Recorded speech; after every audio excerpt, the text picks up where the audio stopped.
ചിലന്തികളെക്കുറിച്ചുള്ള അധികമാർക്കും അറിയാത്തതും കൗതുകകരവുമായ ചില കാര്യങ്ങൾ നോക്കാം. മനുഷ്യരുടെ രക്തത്തിന് ചുവപ്പ് നിറം നൽകുന്നത് ഹീമോഗ്ലോബിൻ ആണ്. എന്നാൽ ചിലന്തികളുടെ രക്തത്തിൽ ഹീമോസയാനിൻ എന്ന ഘടകം അടങ്ങിയിരിക്കുന്നതിനാൽ അവയുടെ രക്തത്തിന് നീല നിറമാണ്.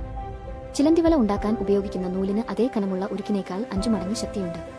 ചിലന്തികളുടെ കാലുകളിൽ പേശികൾ ഇല്ല, പകരം ഹൈഡ്രോളിക് മർദ്ദം ഉപയോഗിച്ചാണ് അവ കാലുകൾ ചലിപ്പിക്കുന്നത്. അതുകൊണ്ടാണ് ചത്തുപോകുമ്പോൾ മർദ്ദം കുറയുന്നതിനാൽ അവയുടെ കാലുകൾ ഉള്ളിലേക്ക് ചുരുങ്ങുന്നത്. ചിലന്തികൾക്ക് ഖരരൂപത്തിലുള്ള ഭക്ഷണം കഴിക്കാൻ കഴിയില്ല. അവ ഇരയുടെ ശരീരത്തിലേക്ക് ദഹനസങ്ങൾ കുത്തിവെച്ച് ഇരയുടെ ആന്തരിക അവയവങ്ങളെ ദ്രാവകമാക്കി മാറ്റിയ ശേഷം അത് വലിച്ചെടുക്കുകയാണ് ചെയ്യുന്നത്. കൊടും തണുപ്പുള്ള അന്റാർട്ടിക്ക ഒഴികെ ലോകത്തിലെ മറ്റെല്ലാ ഭൂഖണ്ഡങ്ങളിലും ചിലന്തികളെ കാണാൻ സാധിക്കും. ഭൂരിഭാഗം ചിലന്തികളും മാംസഭുക്കുകളാണ്. എന്നാൽ ബഗീര കിപ്ലിംഗി എന്നൊരു തരം ചിലന്തി സസ്യാഹാരം, പ്രധാനമായും ചെടികളിലെ മുകുളങ്ങൾ കഴിക്കുന്നവയാണ്. ഡൈവിംഗ് ബെൽ സ്പൈഡർ എന്നയിനം ചിലന്തികൾക്ക് വെള്ളത്തിനടിയിൽ ജീവിക്കാൻ സാധിക്കും.